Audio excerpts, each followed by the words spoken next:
Thank you, Ting, for your very complex talk about our very boring practice. Yeah, it is really boring. You know, when I first started practicing at Cambridge Zen Center, and it was a house that the front door, it was like our house, you know, the front door was on the street, and then the land dropped out, so that by the time you reached the back, it was a second story, and the Dharma room was towards the back, and I'd always sit facing this window, because I like windows, and I would get so bored. And instead of thinking like I could walk out the front door, I would think I could break the glass and jump out the window, which is crazy because I could have walked out the front door. But yeah, it's incredibly boring, and that's really part of the power, is we're always so distracted. We're always so distracted, and we just don't know what to do. And this was way before, you know, phones and devices, and before cable TV even. This was like 1976, and I'm a really old lady. And yeah, so we didn't even have those things. But we just get distracted so easily. I remember as a kid, I would just read the box of cereal over and over again while I ate my Cheerios or whatever it was, you know. We just always want to be distracted, and, you know, I plead guilty. And there's something about sitting there, there's nothing distracting you. And to really come to terms with that. To not perceive that as boredom, but to let that turn into clarity, to let that turn into openness. Instead of always having to put something in front of us, to just let it come in. Let this universe in. You know, you don't have to jump out of the window. You don't even have to walk out the front door. It's all here. It's all here.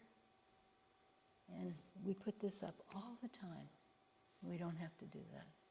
So thank you for your interesting talk about boredom. Are there any questions?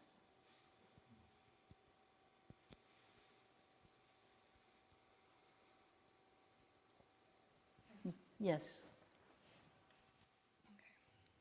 Do I click this? No, just hold it up. Hold it? Okay. So we're reading Kategori for the Zen Book Club. Yes. And there's a poem that he mentions, and it's beautiful, and I don't remember, I can't recite it, but it basically goes, in the middle of it, it says, you know, there's a child who's sick. In the West, there's a child who's sick. I go and I nurse him.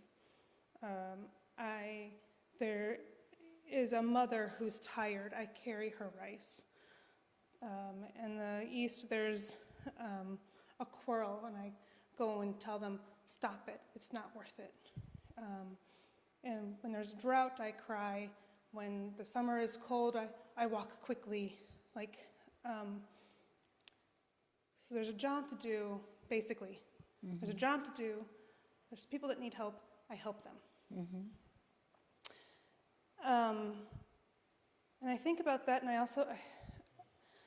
I feel like I'm on such an edge of burnout. And I want to be that person. I want to see a job, and I want to fix it. See people in help, and I want to help them. But my body wants a nap. And I have a full-time job, and I work 40 hours a week, and I have a husband who would like to see me sometimes. And I don't know, you know, I've been thinking a lot about right effort as well, and about how they talk about like tuning a lute.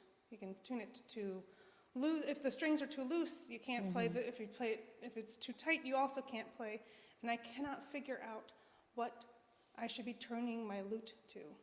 Yeah, so you won't be able to figure it out. Oh. Judy. Because you can't figure that out. Okay.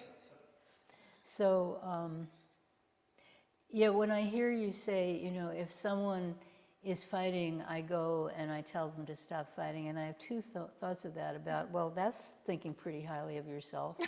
And the second thought I have about that is telling people to stop fighting usually doesn't work. Sure, Okay? sure. So you can't fix everything. Nobody can fix everything. Right? The first noble truth, to exist is to suffer. To have consciousness is to suffer. And it's interesting, I have a very dear friend who I've known since graduate school, and she's one of the people who's working on trying to have a mathematical theory of machine consciousness. And one of the hallmarks of that is it has to be able to suffer. It has to be able to say, this isn't right, you know? So I find that wonderful. Yeah. So, so if we think of ourselves as this being that's separate from all beings, and we see the suffering in this world, and there is a lot of it, and we see this suffering, and we think, I need to help them. You can't help. One of the wonderful things about the Mahayana is this, you know, one of the phrases is codependent origination. This, everything is intimately entwined. There's no separation. You are not this separate being and the universe is there and you're here. And yeah, I know I'm part of the universe, but actually I'm a separate, you know, right? It's not like that. Okay, there's this inextricable connection that cannot be separated. And that means you don't have to do everything. We do what appears for us to do. And what appears for us to do is not even what the person sitting next to us or the person we live with and sleep with every night. It's different for everyone. Where is the place where you fit? How do you slide in? How do you join in? We're all drops in a wave. And each drop is part of the wave. And each drop is doing what each drop does, but they're all connected in this wave. That was actually a very bad metaphor, I apologize. So you do what is there for you to do, and I know you do a lot. So you do what is there for you to do. And when your body says, you know, you really need to rest, then in that moment, your job is to rest. Because if you're all strung out and exhausted, you can't help. You know? I mean, your job, part of your job is to keep yourself healthy as much as is possible. I mean, some of us, we can't be healthy anymore, but you know, but to keep yourself as healthy and functioning as possible and do what you need to do. And it's not like I'm shirking my job, I'm taking a nap, this is hard, but oh, I need to nap. You know? So just, if you have this vision of yourself as everyone is joining you, although they're running in different directions sometimes, right? Definitely. But everyone is doing what they're doing, and you do what you do, and it's all working out. It may not work out the way you want it to work out, or the way I want it to work out, but in some sense it's working out. In the sense of it is, whatever is happening, that is happening. And we join in whatever way we can. And we don't try to take the whole burden on us, because that's crazy. You know, you can't do it. There are how many billion people? 8 billion people on this planet. Yeah. You know, and I can't track it anymore. And so, yeah, so everyone does what they do. And we're all connected. Okay? Thank you. Thank you. So I have to say something that's peripheral to the question, but last night I was listening to a podcast, This American Life, which is a show that I generally really do not like. They're very smug. They're just so smug. But this was a very interesting one. It was about testosterone. It was from a few years ago, but they, publicized. Yeah, you remember that, yeah. And one of the sections was a guy who, for weird health reasons, he had zero testosterone. And no one on this planet has zero testosterone naturally. I mean, women have it, babies have it, everyone has testosterone. But this guy had none. And so you think, oh, you have no testosterone, then you have no desire. You think sexual desire. He had no desire of any kind, including a desire to get out of bed in the morning. And what was very interesting, in Buddhism we say desire, anger, and ignorance, right?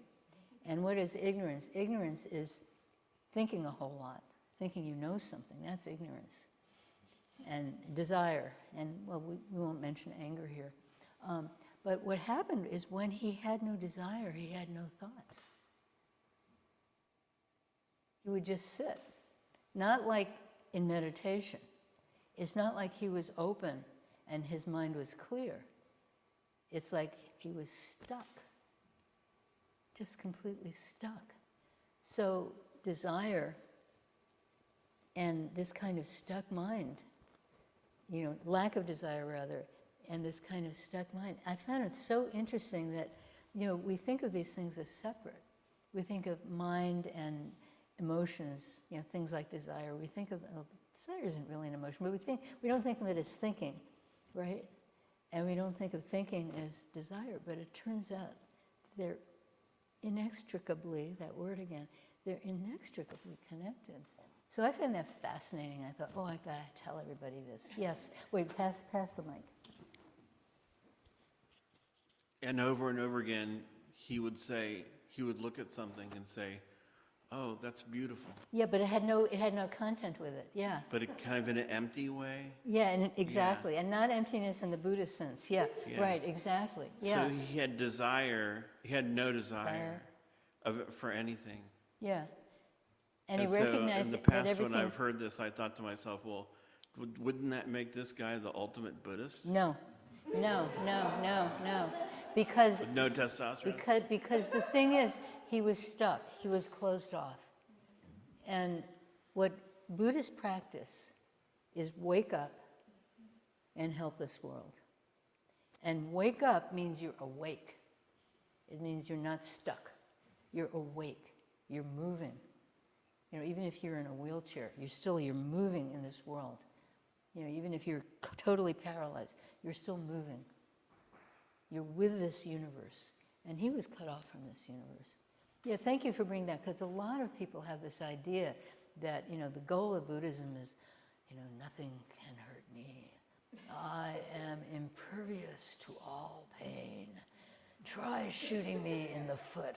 I will not feel it, that Disassociated. kind of thing. Yeah, dissociation, right. Yeah, that's not what Buddhism is about. Buddhism is about being completely alive.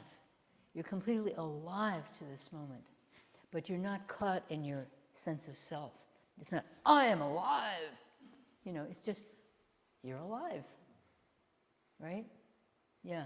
Thank you. Yeah, thank you for bringing that up. It was really interesting. Now that I've got this microphone, yeah. I could sing a song. No, I'm just kidding. Okay. Are there any? I'm not going to take advantage. Unfair. Are there any other questions? Thank you. Any other questions? Okay, so it's time for announcements.